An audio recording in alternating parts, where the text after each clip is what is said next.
you need to have that critical and creative thinking. You need to have that the way to make connections. We're not going to lose that.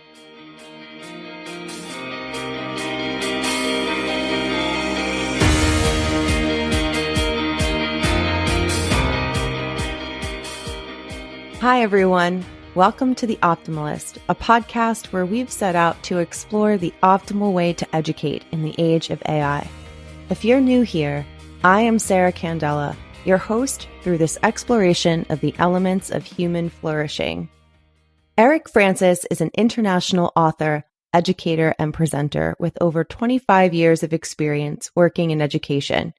He is the author of Deconstructing Depth of Knowledge, a method and model for deeper teaching and learning. He's also the author of Now That's a Good Question, How to Promote Cognitive Rigor Through Classroom Questioning, and his new book, Inquiring Minds Want to Learn, Posing Good Questions to Promote Student Inquiry, will be published by Solution Tree in May 2024. Erik is the owner of Maverick Education, providing professional development, guidance, and support to K-12 schools and staff that is standards-based, socially and emotionally supportive, and student responsive.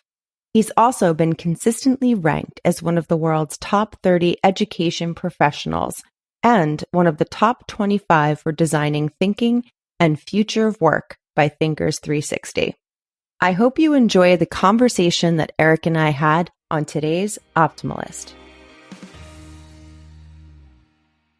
Things with AI right now, with what's going on with AI, we need to accept the technology. We need to embrace the technology. And that's something that we in education, we've done, but we haven't gone all the way with it. In fact, we're very, very resistant with it.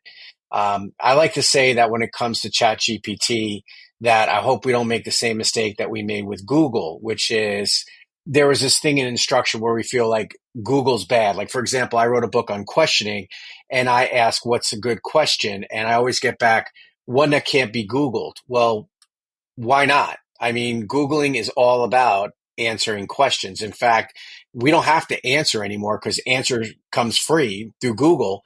What we need to do is we need to address the question. So if I ask you a question, that is not so much now to assess learning, it's to activate and advance learning. It's to get you wanting to go find out what the answer is instead of you trying to recall it from the top of your head. The other thing that's interesting, I talk about this in my next book that's coming out next year, it's called Inquiring Minds Want to Learn, is that one of the hard parts about questioning and inquiry is coming up with the good question. It's not easy. We want to ask questions, we want to engage in inquiry, but it's not easy. In fact, it's very, very complex and rigorous. So one of the things I talk about is you can enter this prompt into AI, into ChatGPT, and say, what kind of good questions can students inquire, investigate through a deep inquiry into, and pick whatever you're teaching. ChatGPT will come up with those questions. And they're actually really good questions. They're not basic yes or no or single response questions. They're actually deep questions that will get the kids to think deeper and even want to learn and more of extended learning experiences. It sounds like that has a lot to do with trying to naturally, yes, it's curiosity, but naturally inspire a sense of motivation, which I think is something that we're very interested in talking about more and more these days. Well, and that's the thing is that, there's this push for questioning and inquiry, but it's really like, what is a question and why do we use questions? And if you look at the research of it, kids between the age of 2 and 5, research has shown they'll ask 300, 500 questions a day. And it's all to their mother because that's the familiar adult. And the question that those kids usually ask is why? They want explanations. They want justifications. When kids go to school, we still have that dynamic where the adult and child is engaging through questioning, communicating through questioning. But the problem is now is that the adult is the one who's asking the questions, and they're not asking the questions to activate advanced learning. They're asking it to assess learning. Right. So the emphasis becomes more on the answer. And that's why kids get very, very anxious about questioning, because if they're asked a question, they're expected to give an answer. And when a teacher says, does anyone have any questions? Like when I was a kid and a teacher asked me that, to me, that was show and tell time because I always ask questions. And I would, basically I'd open the doorway for me to ask anything. So I can be in, history class and say, why do I get a chill down my spine whenever, Sarah walks past me? Hmm. And you ask, does anyone have any questions? Yeah, I got that Yeah. question. Hmm. So we lose that as kids get older and kids go through school. And it's really interesting because a lot of it's because number one, learning and questioning becomes about assessment, not activating or advancing learning. And number two, the kids, their brain activity starts to slow down because if you look at a kid between age of 2 and 5, their brains look like if I put an MRI in front of it, it looked like the 4th of July. And Hmm. that's how they communicate. They question, they question, and question. Well, that slows down, but it's also the teacher now has 30 of other people's children asking why all the time. So that's why the teacher controls it. And I even say that we kill questioning curiosity as we go through school because we don't have time for that. We got to get to and through, the curriculum and what we use as questions are not actually questions. They're actually items. They're activities you have to complete. So like when people say test questions, I kind of chuckle because I say, yeah, that's an interrogative statement. I get that, but it's not really a question. It's actually an activity. It's something you have to do. You have to answer that question.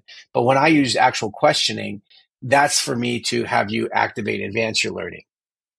So, if you can reach back a little bit into your own career history, career path, and I guess we'll go backwards. Like, think about what you're about to release another book, a new book. You're talking about this potential podcast, the things that are in your immediate now that you find to be the most meaningful. What has led you to that path? What has inspired the work that that is the center of your career now? You know, a lot of that is, I would say three things. I would say first is I'm very influenced by my father. My father passed away in 2012, but my father was an unsung leader in the civil rights movement for the disabled. He was a double amputee, lost his legs in 1965 in a car accident, not in Vietnam, in car accident. And he really redefined the way people look at the disabled. You're from the East Coast. I mean, the Rams of Brooklyn College are there because my dad fought for that. He had a group, Oh, actually, the wow. acronym was called So Fed Up. In fact, there's a documentary on Netflix called Crip Camp. It came out during the pandemic. It was about these kids who were born disabled in living in New York, and they went to this summer camp up in the Catskills. And when they came back as adults, they led the disability movement. They were born disabled. My dad became disabled, but he's in it, and he really revolutionized the way we look at people who are disabled. So that's one thing that really inspires me. Like, how can I revolutionize education, really get us to think about it? What can we do to change the system? And that's one thing, my dad and how he did that and changed the way we looked at the disabled. That's one thing that drives me. Another thing I think is setbacks I've had in my career. I was not a successful administrator. I'll admit that. Hmm. I had a career path. Teacher, school administrator, district office person, superintendent, go teach college somewhere, teach university, teach leadership courses. And I got derailed because, it just, it wasn't the pathway I wanted. I wasn't successful. I didn't have the coaching and mentoring I think new administrators need. You're kind of like thrown to the wolves. You're like, okay, here's this, and don't even ask for forgiveness and don't even try to ask for permission. You really need a mentor, and I didn't have that. So I went a whole different route. We're going from school administration, school teaching to the State Department here in Arizona. And that's where I learned about a lot of stuff about finance and law and what government. And then, this thing that whatever I do right now that we call Maverick Education, this author, I mean, I would have never foresaw it. It's a whole different line of work. It's hard. I mean, I'm talking to you today and I'm going to be, traveling, uh, up until the second week in November. I mean, I'm home for 6 days this month. I mean, the joke Yeah. my friend said is like, you always wanted to be a pro wrestler. Well, now you are because you're on the road for like, so many days. And you don't see, you see like, the selfies with, these big groups you're presenting to, or like, hey, look at me, I'm on an airplane doing this, and I'm traveling here, I'm traveling there, and you don't see the behind the scenes. It's a lot of work, Hmm. and there's no days off, and some people know how to do it with days off, but I mean, there's really no days off. And, for every success you see, for every conference acceptance you see, there's like 9 rejections. Someone can reject you because that's not the topic we're focusing on, or someone can Right. reject you because, you're an author, you're not a classroom practitioner, you're trying to sell something. And it's tough. It's tough, and you really got to have that mindset. I think that's probably what got me through the pandemic, is that I knew how to motivate myself and manage myself. That you wake up every day and you either a have a job, looking for a job, or convincing someone that they need to hire you for this job, or creating a job. And, every day I wake up, I say, is this the day I'm going to start driving for Uber or Lyft? And, thankfully I don't. So, I'm not, I would, but, it's not an easy gig. What you're describing reminds me, I do a lot of connecting with a lot of fiction writers in Los Angeles here, and I subscribe Hmm. to a lot of newsletters where they talk about their process and publication woes and successes and all of that. So a Right. lot of what you're describing about the traveling part even reminds me of how people talk about going on book tours, and how, a lot of it you can compare to some parts of like a band going on tour. It won't be that Hmm. extensive, but if you even think of going on like a six city tour of a book that you've just released as a fiction author, they're like, yes, there's like that, there's the gruelingness of just having to do the physical part of it, but showing up and not knowing, not knowing if people are, how many people are going to come and listen to you read, or how many people are, it's a little bit different, but because like when you're showing up, there's usually people probably registered, maybe buying a ticket to something, depending on the event. But that idea of it being like, it's not anything that we all look forward to, this like going and showing people what we're doing, but it's necessary in order for us to live the way, or to get the message out that we're trying to get out. But it's unpredictable. You've got to find what your niche is. You got to find what your thing is. And, you could be, a jack of all trades, or a Jill of all trades, or master of all things, but you really got to find your niche, and you really got to find out, what it is. And it's not just even like a specific thing. Like I can say about the way I look at things, and my thought process is that here's this concept. Like I don't say I'm an inventor, I say I'm an innovator. I'm like someone who takes something and does something more with it. Like for example, my first book is called Now That's a Good Question. And the concept's about what I call good questions.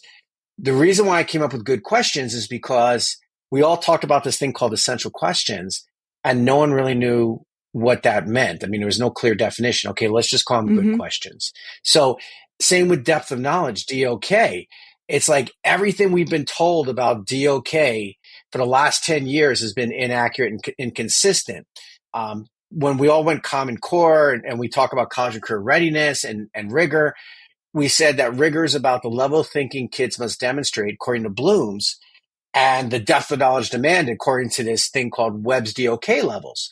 Well, no one knew what that was. It's because DOK is not about the verb. It's about what comes after the verb.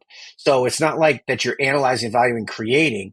You have to ask yourself, like, well, what exactly am I analyzing, evaluating, creating? Or how deeply am I doing this? That comes after the verb. All those words and phrases and objective.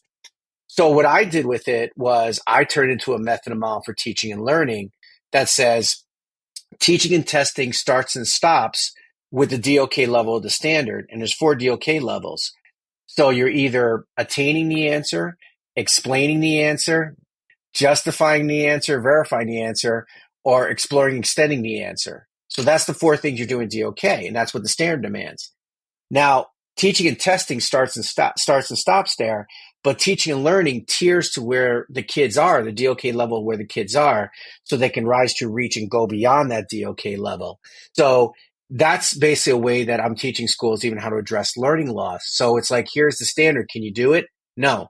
Can you do it at this level? No. Can you do it at this level? No. Can you do it at this level? Yeah. Okay, good.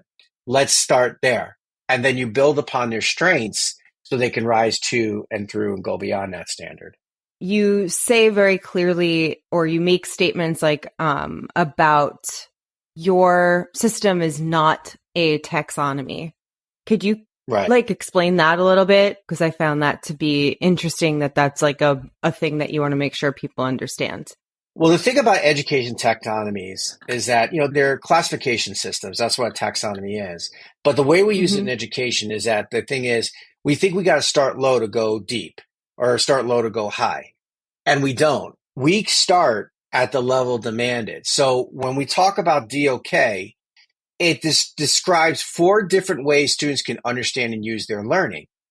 And the way that the kids have to understand and use their learning, that depends upon 2 things: the demand of the standard and the strengths of the student.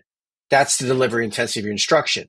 So let's say the standard is a DOK 3, because the kids have to either think strategically or use complex reasoning to examine and explain.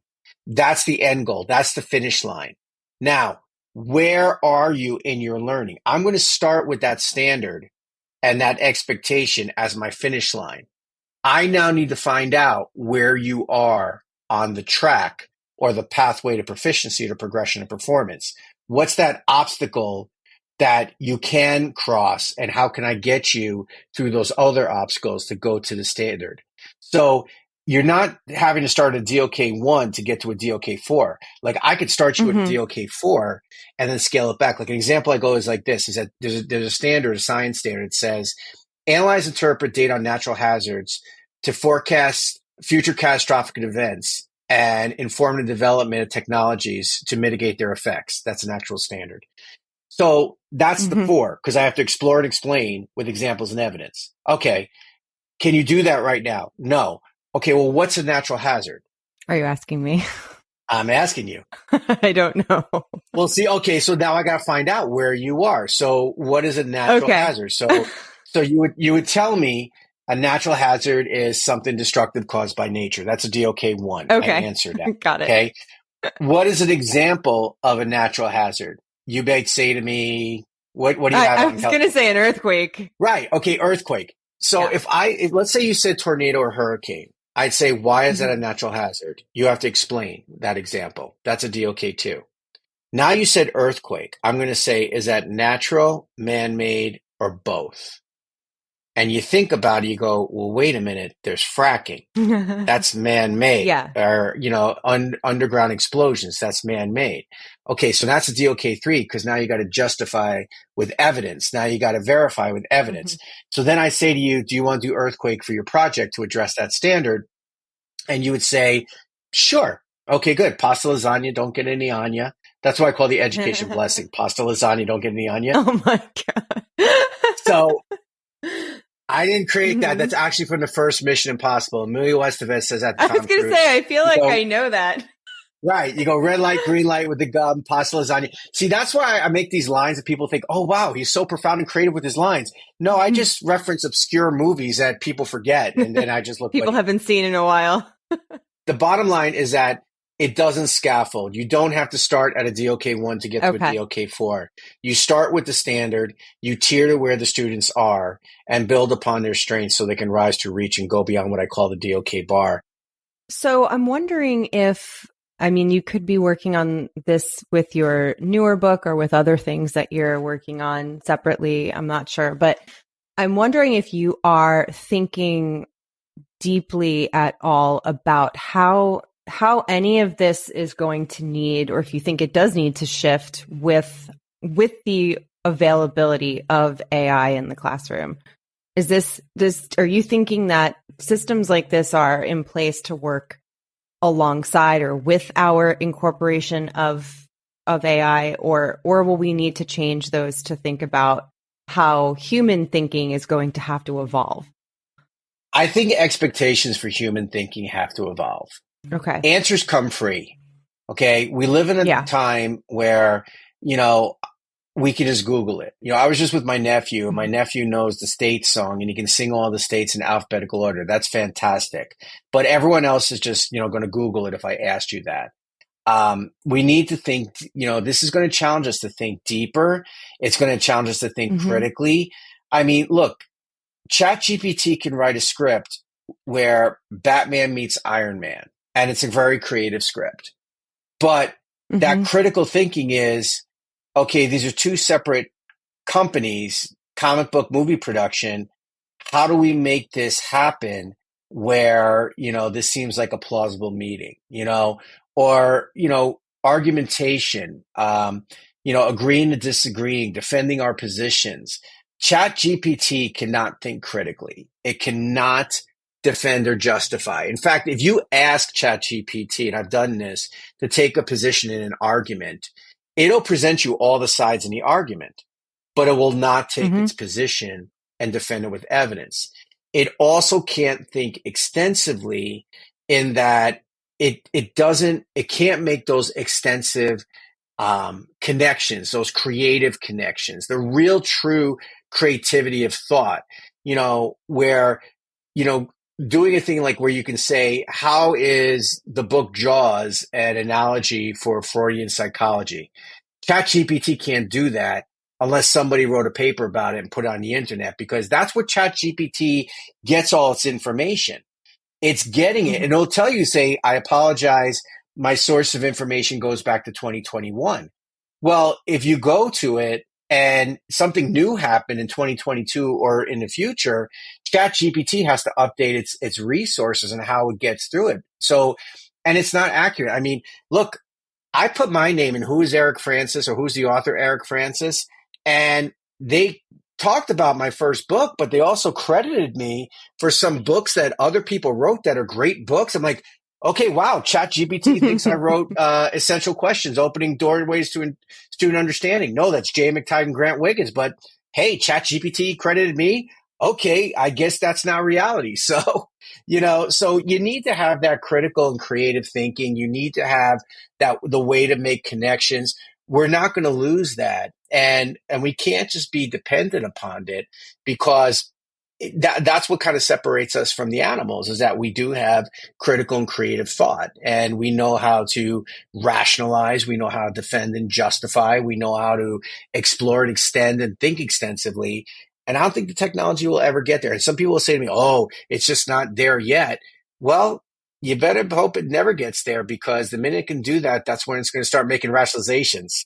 Well, the thing about this whole even conversations, like, we're barely obviously scratching the surface of any of this. We're just it's just a blip in the middle of our larger conversation. But the thing about all of this is that me and you, and we could even get the top AI experts in this room at the same time talking to us, and none of us know.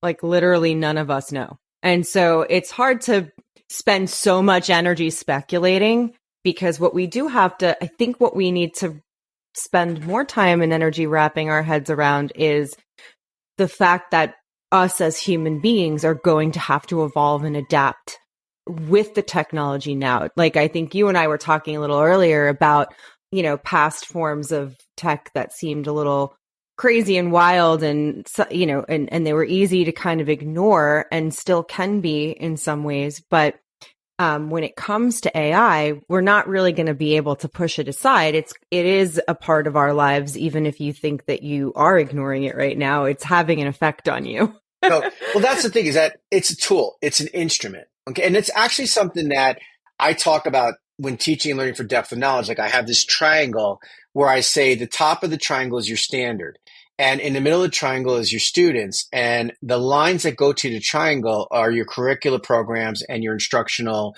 talent. So I say your curricular tools, your instructional talent. So here's the comparison I make, is that let's say the standard is the song. It's the song you need to teach and all the kids have to play. Your curricular program, or ChatGPT, is the instrument you use to play that song. Now, let's say that song is a Van Halen song. Okay, one of the most complex Van Halen songs, where you have to mimic replicate Eddie Van Halen's leads perfectly. Well, I can give you an Eddie Van Halen designed guitar from Fender, but that doesn't mean you'll play it like Eddie Van Halen. Or I can give you, there's guitars out there where I can program the Hmm. guitar to make the brown sound that Eddie Van Halen's guitar made. That doesn't mean I can play the Van Halen song. You still need to have that humanistic element to it. You still need to have that human dynamic, is that the machines can't do anything. They can do a lot, everything. They can do a lot, but they can't do everything. You're always going to need that human dynamic. And I think that's a little bit, and people don't want to talk about this, but I think if there was one critique we can have about the pandemic and how we use technology during the pandemic in education, and we don't want to do this because we don't want to criticize teachers. And I'm not criticizing teachers. I mean, this profession, we had to pivot over a weekend. But if we use the technology, Yeah. because we sat there and we tried to move the brick and mortar classroom to an online platform. That's like listening to Bill Nye the Science Guy just talk about science for 30, 45 minutes. There's a reason why Bill Nye, you can be a Right. scientist after watching 30 minutes of Bill Nye the Science Guy. And there's a reason why you know your letters and numbers after 5 minutes of watching a Muppet sing about it on Sesame Street. If we let the kids use the technology, if I asked you a Hmm. question and you had to go out and Google it and you bring it back and you ask, well, what's the source? And they tell you what the source is. Well, how do I know it's a credible source? Okay, I got to think critically about that. Okay, what does it say? You read it verbatim. That's a DOK1. Okay, in your own words, what does that mean? That's a DOK2.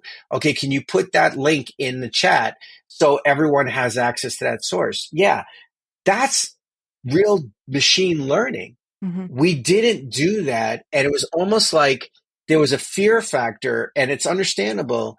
But if we just let it go a little bit and let the kids, use the technology, because these are tools for instruction, they're not weapons of mass distraction. How can we use it productively? Yeah. Like I say, a DOK2 is if you produced your own YouTube video or TikTok on that. But I think also we need to teach kids how to use the technology responsibly. And if they're going to cheat using ChatGPT, well, gosh, they were cheating way before ChatGPT. Or use it as a tool and reference. Like, do you ever have those times where you taught and you're like, man, I'm not getting through to the kids? You can go at ChatGPT and say, how could I explain this concept to a fifth grader? Hmm. And it will. I asked ChatGPT to explain quantum physics to kindergartners, and it did.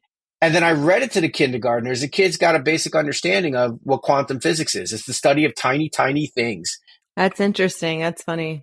There's times where if I have writer's block, I'll go on ChatGPT and say, well, what is this? And then look at it, but I don't copy and paste it verbatim. I say, okay, it's a great Of way to get course. my thinking, going. It's a great way to get my ideas, like I'm not communicating this clearly. Why am I not communicating this clearly? And then I'll go like look on Google, I'll look on ChatGPT. If I see something that I have to cite, I'll cite it and then, summarize it in my own words. But we can't fight this technology, and that's the thing. And the more you push against it, the more frustrated you're going to be as a teacher. Yeah, and I think the place that we're landing right now in the optimalist community and on our team at Swivel is that we really, really want to work together to figure out how to make sure that we're not just using the technology to help us in some of the terms that we're describing here, like helping us actually create or write or do our work better or do our work more efficiently or figure out different ways to get work to do things or whatever it might be. But we want to use it to actually help us become better thinkers Mm-hmm. and make us like almost achieve the next level of human. Because in reality, like we did say before, that we don't know when or how AI will reach its next levels of efficiency and potentially overtake a lot of what it already can do a lot of what we consider higher level thinking. And so where do we, how do we use it to get ourselves at an even higher level? And so that's kind of what we're thinking now. Like we need to start focusing on how important it is to reflect and be aware of our depth of knowledge or our level of thinking so that we can just be that much better as we grow. You said it perfectly. So, like when I talked to you about standards earlier, and I talked to you about how we all point back to the 1980s, but actually there was something before that. I got that from ChatGPT because most of the research I found referenced a nation at risk in the 1980s. And I'm like, man, what's the international scope? What's the historical scope? I know this isn't start with the 80s. And then I started seeing things about the turn of the 20th century on ChatGPT. And I said, well, what's this? And then it led me to Google and it led me to find some really interesting research and really interesting information. But see how you can't just stop. And I think that's the hard part, and it's not just kids, it's adults. Like adults read something and they don't look at the fine prints. How we got the DOK wheel in the first place. If anyone just looked at the fine print of the DOK poster, you'd see it was to a link that was a dead link. You really need to it should activate you want to learn more. It should advance you to want to learn more. And I think that's the thing is that it's not so much even chat GPT. We're a passive society from technology. Mm-hmm. Think about the language that little kids can develop if they listen closely to Pixar cartoons. The language in Pixar cartoons is so highfalutin, and there's so many what they call tier two or general academic or tier three subject specific words that if you think about how that would increase a student's lexicon, if they just paid attention or if they just thought critically. And the kids can. I mean, you ever get a discussion with a kid about Avengers Endgame where the kids are talking about going, wait a minute, Captain America moved that hammer in Age of Ultron. Was it that he couldn't lift the hammer or he couldn't lift the hammer right then? Or maybe he could lift the hammer, but he didn't want Thor to be upset about it. So he did it. That's all critical thinking. And Yeah. that's the thing. And that's kids at any age, and the reason why I think a lot of times we don't allow kids to go to the next step or further is not because of children ability, but I think adult mindsets. I mean, how many times as a teacher do you hear, well, these kids can, or these kids are too young, or these kids, no, kids can do anything. Okay. Kids can do anything. We just got to let them recognize and realize what they can do. I have to wind us down to my closing questions, which I didn't ask you about before, so I'm hoping you might Right. know what they are. So these questions are easy, so they're not really anything crazy. But I do like to ask people a little bit about what they, if anything, what you're possibly reading, listening to, or watching in your own world right now that give us a little bit more insight into the kinds of media you consume.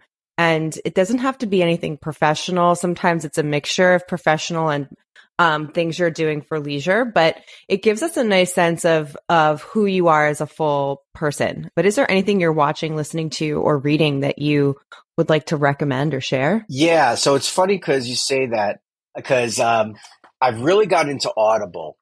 I think just even because, like I said, getting older, it's harder to read, with your eyesight and everything. So I'm really getting to Audible. Um, I'm listening right now to Simon Sinek's Start With Why and Find Your Why because I want to turn that into something for teaching. I Okay. really love that whole thing about the golden circle, about what's your why. That helped me a lot during the pandemic, and I read it back then, and now I'm listening to it again. I just downloaded Arnold Schwarzenegger's new book about success. And, whatever you feel about him, you feel about him. But, I'm a child of the 80s and I always, really looked up to Arnold and had that. But man, I would say a lot of it is more so just, I jump between self-help books or like books about experiences and then books about like I just downloaded a book about I Want My MTV. It's going to be talking about the history of MTV and before that I was listening to a book called You Couldn't Ignore Me If You Tried, which was about the Brat Pack of the 1980s. So kind of like in a glimpse into me, I'm always like either looking at either Oh, cool. creative or motivational or biographies or autobiographies of celebrities or time periods of industries. So yeah, so that's what I'm basically reading. Watching, here's the thing. I grew up and I'm still a kid at heart. And I just like to check my brain and I write these academic books, but man, I can watch pro wrestling. And I just watched this TV show and I just canceled it. It was called Heels. And it was about this small town, and this Southern family whose father had a wrestling company, a small territory, and he ended up committing suicide, and he left to his sons. It's very dramatic, and just about how they deal with family drama and social stuff, and also the wrestling aspect of it. It was a great show, and then they ended up canceling it. So there's not really a lot right now, and I'm kind of disappointed with that. And I think a lot of that also is kind of killed by social media because, you got people who are TikToking and Instagramming and Facebooking, and they're presenting information in 3 to 5 minutes, and you kind of lose that long form, that long form of learning on that. So I think that's kind of the hard part. So hopefully that gave you a little bit of insights about who I am. I was just talking about that with somebody the other day, and now I can't remember if it was also on a podcast interview or if it was just a conversation. But I was saying, like, sometimes one of those ways that it's a subtle other way that social media kind of dupes us into thinking that we're spending our time in a worthwhile manner is if you even just take Twitter, where I spend a lot of time on Twitter for work reasons as well and community building. But in between those moments of talking to people and actually typing and interacting, I do spend a lot of time reading, but it is in those little snippets. So I'm reading, like, even if I'm following 100, 500 really awesome writers, I'm reading snippets and snippets and snippets and snippets of Right. wisdom. Like, they might be great, but I'm not going ever turning the page and going to chapter 2. I'm just reading, starting from the beginning every 30 seconds. And that does something wild to your brain. Even if what you're reading Right. is good, even if what you're reading is of substance, it's only 10 sentences and you're not getting any further. And that's been doing a lot to me lately. I'm like, wow, I just spent 45 minutes reading like 25 unrelated paragraphs. And you know what? I'm going to tell you something, and this is kind of an interesting thing. I had a conversation with someone who was a publisher for one of the big companies, and they think that in the next couple of years, education books, they're not sure if they're going to be around. They're expensive, the way, and a lot of people are doing this, but I have a hard time. I don't know, maybe it's because I'm old school or something like that, or I hear my dad in my head about this thing. But, I see a lot of people putting their lives out on social media that do kind of like what I do. And a bunch of us have talked about this. And I've even talked about this with people who do promotional marketing. They're like, Eric, you got to show who you are. People want to know who you are. And it's kind of like, no, that's my private life. You know what I mean? That's kind of like, I know that's kind of the world we live in. I think if we use social media as a platform to focus on the messages we want to share with educators and students and the methods, I think we need to get to that. It's not about us. It's not about me. It's about the message and method that is being presented out there. Thank you, Erik, for sharing your story and work with the Optimalist audience and community. And thanks to everyone out there for listening and tuning in week after week as we really work hard to figure out how the Optimalist is going to help transform the way we educate, especially in the age of AI. Speaking of AI, I have to give one more thank you again to everyone out there who has been signing up to try Swivel's new product, Mirror, during its first demo program cycle, as we're calling it. Mirror, in case you're listening for the first time or you don't usually listen to the end, Mirror is Swivel's new AI-powered self-reflection tool that helps students supercharge and regulate their reflective practice. We believe that the high-order skills that we all are going to need in the age of AI are going to rely on our level of self-awareness and our ability to better manage our emotions, work habits, choices, relationships, and our learning. And we're using AI to help us do that. Basically, Mirror is where we want you to meet your potential self. Think about that, your best self. So there's a link in the show notes today to sign up to be a part of this incredible opportunity, which is the Mirror Demo Program. Basically, we send you a free mirror to your school and you use it with some light guidance from us over the course of 30 days. And then you tell us what happened. Tell us how you used it and tell us what you think. It's that easy. So follow the link in the show notes to sign up now right now, or go to swivel.com for more information. Please consider letting us know what you think about the podcast also by leaving a review or even a rating in Apple Podcasts. And you can reach me on Twitter at scandela9. The hashtag optimalist can be used whenever you're posting answers to questions that we ask here, especially if they're reflective questions, and especially if you can't find the original post anywhere on social media. And I'll be sure to see it if you use that hashtag. I can also be reached personally at Sarah, that's Sara, no H, at swivel, SWIVL.com. You can listen and subscribe to the Optimalist podcast wherever you love listening to great podcasts. New episodes are released every Wednesday, and links to all of these resources are available in the show notes. The Optimalist podcast is brought to you by Swivel. At Swivel, we understand that the biggest challenge in education is the rate of change, policy revisions, technological advancements accelerated by AI, evolving job markets, and ongoing research constantly identifying new best practices are only some of the factors affecting the rate of change in education. To learn how Swivel can help you be more reflective, engaged, and adaptable, visit swivel.com. You can also follow us on Twitter and Instagram. Thanks for listening to The Optimalist, and I'll be back next week with a new conversation.